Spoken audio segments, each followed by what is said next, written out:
Win 18! Win 18! 한!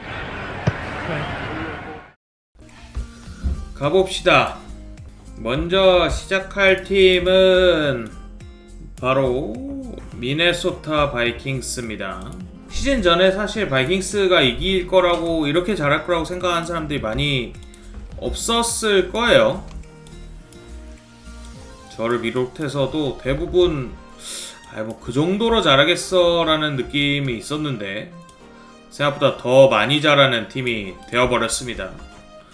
자신들의 주전 쿼터백을 보내버리고 여러 곳에서 버림받았던 쿼터백인 샘 다놀드를 데리고 와서도 굉장히 좋은 모습을 보여줬는데, 케빈 오코넬이 성적을 보니까 1점차 승부에서 뭐 지난 3년간 가장 많은 승리를 거둔 감독이더라고요.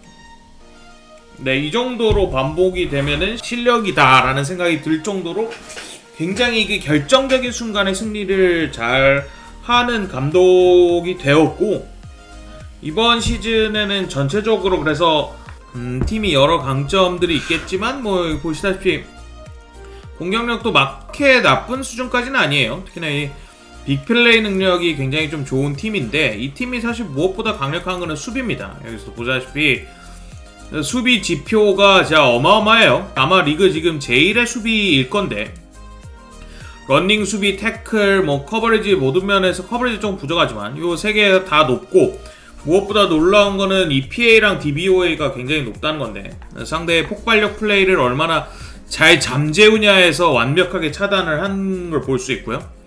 상대의 수준을 고려한 DVOA 부분에서도 거의 최상급의 위치를 하고 있다. 패스러시에서 약간의 좀 부족함이 나오고 있는 것도 사실인데, 이거는 이따 나올 그러한 전술에 따른 거예요. 사실은 이거는 그 PFF 점수기 때문에 순수하게 패스러시라는 포지션의 선수들에 대한 평가의 종합이라서 조금 다른 얘기입니다. 왜냐면은 바이킹스는 이 전술로 패스러시를 만드는 팀이라서 그러한 것들을 좀 감안을 해야 될 것 같고요.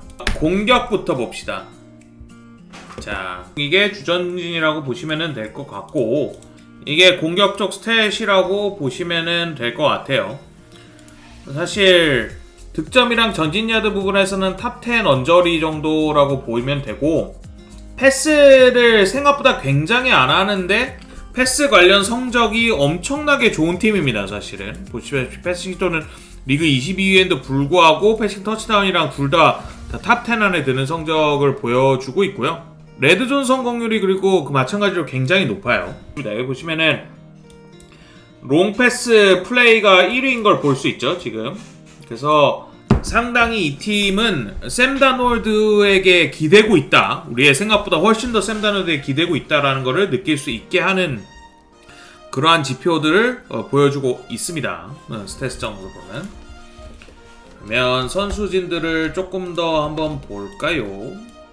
이제 이 팀에 있어서 가장 사실 중요한 화두는 바로 이 사람입니다. 샘 다놀드라는 그 나는 유령이 보여라고 했던 그 쿼터백인데도 굉장히 어린 나이에 프로씬에 들어왔거든요. 근데 제치에서 호되게 좀 당하다가 수비에 유령들이 보여라는 드립을 친 다음에 이 팀 저 팀을 떠돌아다니다가 이 49ers에서 바이킹스로 넘어오게 된 건데, 넘어와서 심지어 주전 쿼터백이라고 뽑았던 어린 쿼터백이 아마 다쳤을 거예요. 그러면서 기회를 부여받게 되었고, 애초에도 뭐 원래 몇 게임가는 이 사람이 하지 않을까라는 생각이 들 정도로 약간의 좀 중간다리 선수였는데 초대박이 터졌습니다. 특히나 이게 또 인상적인 게 뭐냐면은 요 부분 때문이에요. 지금 크리스찬 다리서라는 리그 최고 수준의 그 랩스 태클이 있었어요. 그래서 이 다리서랑 브라이언 오닐의 양쪽 태클 조합은, 이 듀오는 거의 리그에서 최고 수준이 아니냐라는 얘기를 들었었는데, 다리서가 부상으로 빠져서 샘 다놀드가 같이 무너질 거라고 생각했는데 의외로 여전히 건재합니다. 그리고 아까 보셨다시피 이 팀이 게임을 확 승리를 하게 되는 거에 있어서 빅플레이가 굉장히 중요하다고 말씀을 드렸는데, 빅플레이를 지금 계속 잘 꽂아주는 인물이 바로 샘 다놀드예요. 그래서 절대 함부로 볼 만한 선수는 아니다. 특히나 중요한 순간에 승리를 지금 거두는 모습들을 계속 보여주면서 이제 진짜 믿을만한 거 아니냐라는 생각을 하게 합니다. 실제로 이 선수가 패스 야드 기준으로 6이고요.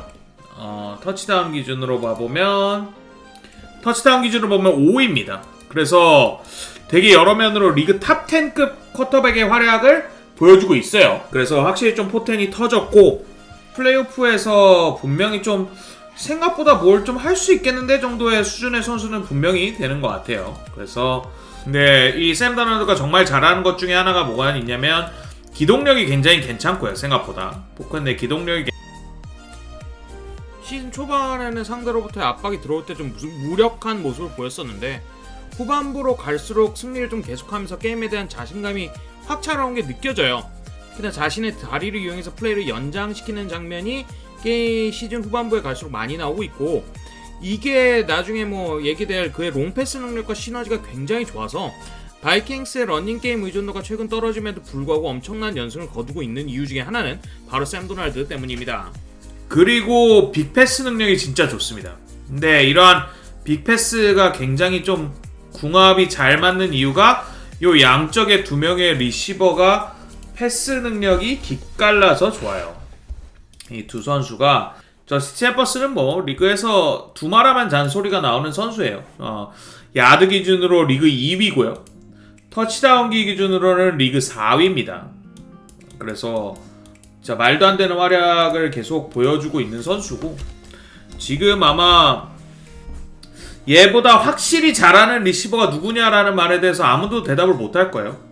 오히려 얘가 리그의 1위로 대부분 생각을 들 정도의 선수인데, 사실은 이렇게 물론 아웃사이드에서 있는 것도 봤지만 이 선수는 사실 여기 슬롯 지점에서 원래 좀 더 빛을 발하는 선수예요. 그래서 약간 CD 램처럼 슬롯과 이 아웃사이드를 둘 다, 와이드아웃을 둘 다 펼칠 수 있는 굉장히 좋은 선수인데, 거의 리시버한테 바랄 수 있는 모든 거를 다 해주는 선수예요. 뭐 패스 캐치부터 시작하고 루트 밟는 거, 공을 잡은 다음에 달리는 능력이나 지금 보시다시피 수비를 파악해서 오픈이 되는 능력부터 시작해가지고 심지어 중요 순간 패스까지 해가지고, 야, 리시버로서 약점이라는 게 정말 없는 선수일 수 있겠다라는 생각이 들게 하는 정도의 선수예요. 사실은 이 선수입니다. 그래서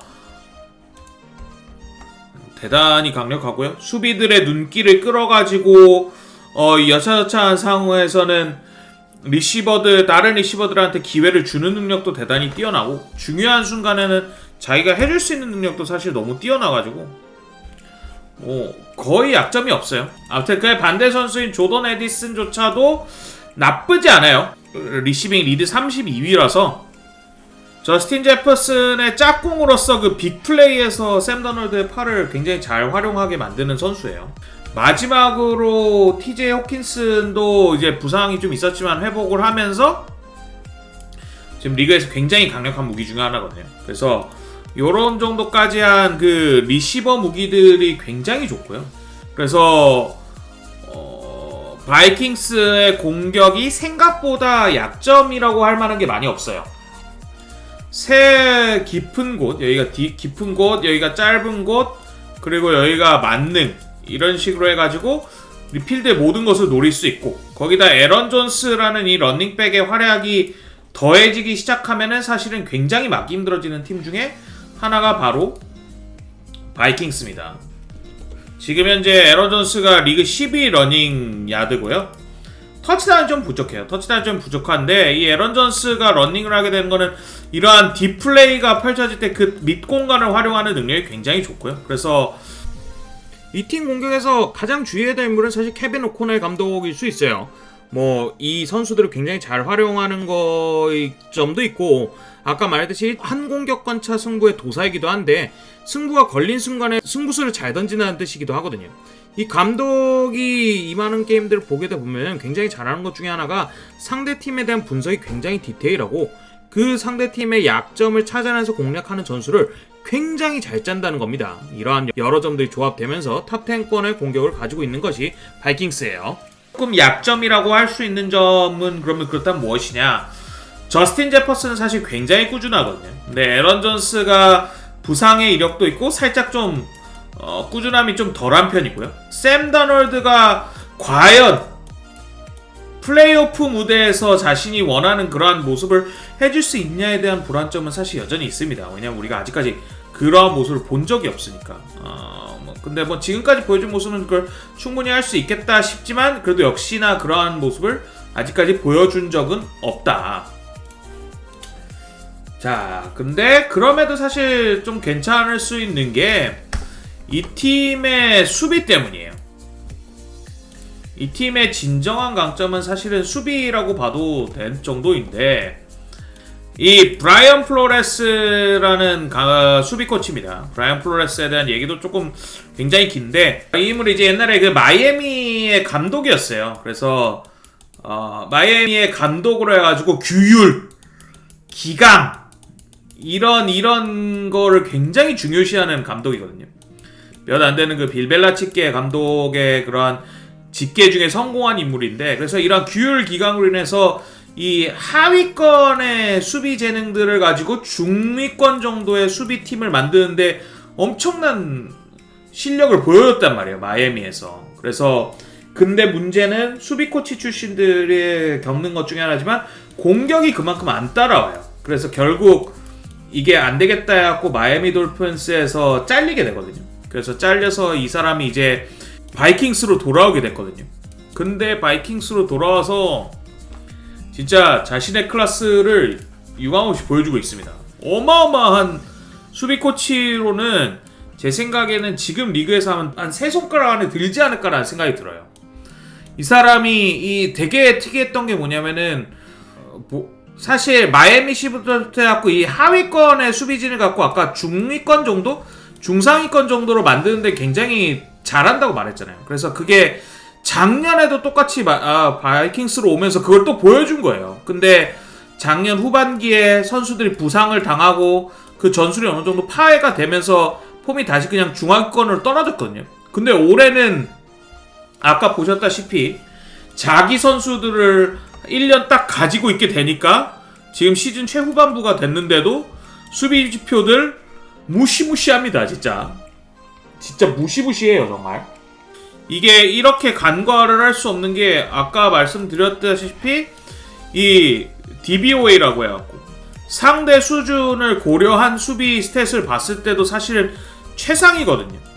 그 말인즉슨 뭐예요? 지금까지 이 스탯을 거뒀던 상대들이 굉장히 강했다는 뜻이에요. 네, 참고로 바이킹스는 NFL에서 가장 어려운 지구인 NFC 노스에 속해 있어서, 그러면은 도대체 브라이언 플로레스의 무엇이 그렇게 특별한데? 라는 의문이 생길 수가 있을 거예요. 아주 간단하게 요약을 하면 뭐냐면, 이 일선이라고 하는 그 디펜시브 라인에 보통 4명이 쓰잖아요. 그죠? 그러면 이 뒤에 보통 몇 명 씁니까? 최근에는 이제 2명이 쓰는 게 거의 대부분이거든요. 근데 보면은 자, 이렇게 2명이 딱 섰으면은 얘네들이 보통 한 발짝 정도 떨어서 쓰잖아요. 그러면은 쿼터백 입장에서 이렇게 딱 우리 오라인이 이렇게 5명이 있어요. 그러면은 내가 딱 여기 있단 말이에요. 그러면은 일단은 신경 쓰는 게 요 4명의 쇄도를 신경 쓸 거 아니에요. 그죠? 근데 여기서 만약에 얘가 요로 와 있어요. 요로 한 명이. 그러면 어떻게 생각하겠어요? 야, 얘 쇄도하면 큰일 나겠다 생각 들 거 아니에요. 그래서 자연스럽게 이쪽으로 의식할 거 아니에요. 그래서 얘가 쇄도하는 것 같으면은 요 뒷공간으로 패스하거나 뭐 이런 식으로 할 거 아니에요. 그죠?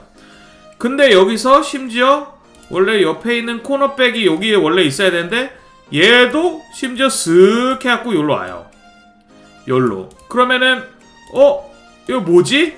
야, 이거 공 빨리 나가야겠는데 생각이 들 거 아니에요. 사실은 이게 흔히 말하는 블리치거든요. 근데 이렇게 해놓고 브라이언 플로레스는 이렇게 일선에 엄청 많은 선수들 있고, 사실 이렇게 아니라 얘가 쇄도하는 척하고 얘가 뒤로 빠져요. 얘가 이렇게 뒤로 빠지거나.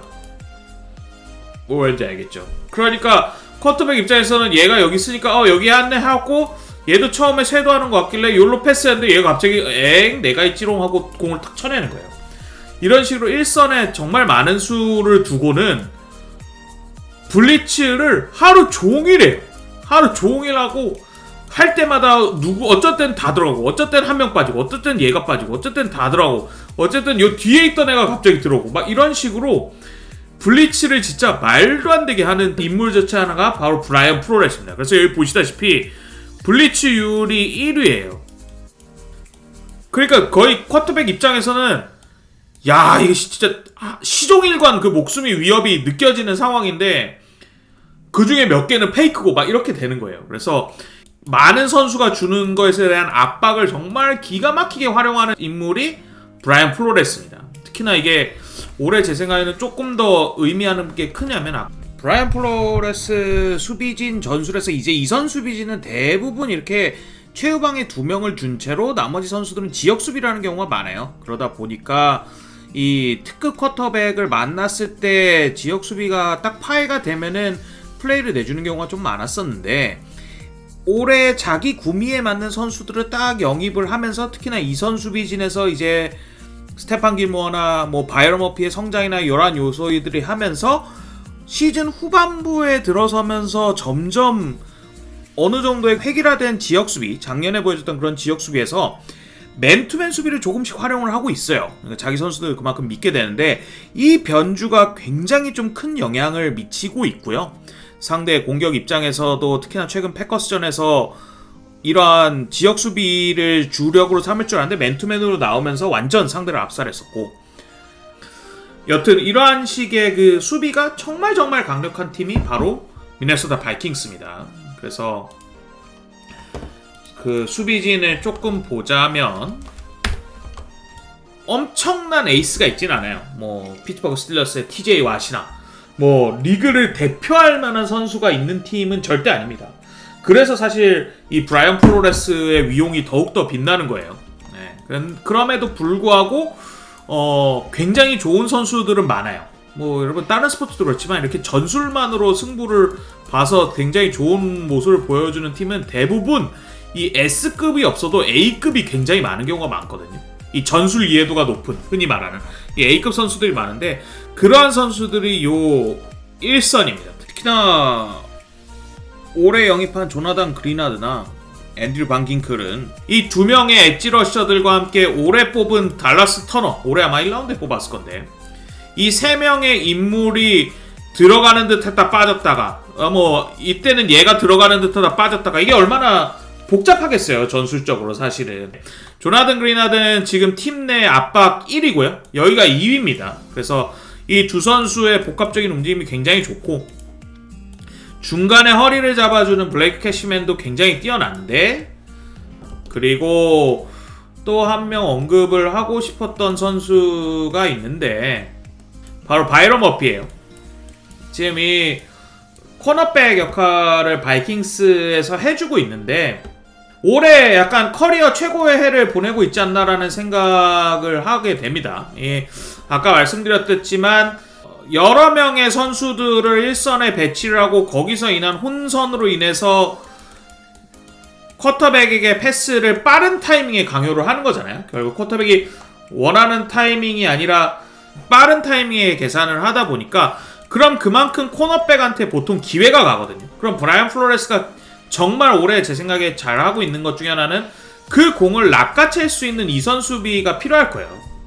플레이를 딱 해갖고 그 패스러쉬와 함께 타이밍에 맞게 딱 하는 그러한 코너백들이 필요할 건데 바이런 머피가 그러한 몫을 굉장히 잘해주고 있다. 제가 알기로 아마 이번 경기 전까지만 해도 인터셉션이 2위인가 그랬을 정도로 중요한 순간에 플레이들을 상당히 잘 낚아채워주고 있어가지고 바이런 머피의 이러한 활약이 사실 굉장히 계속된다면 브라이언 플로레스 전략의 라스트 피스일 수 있어요.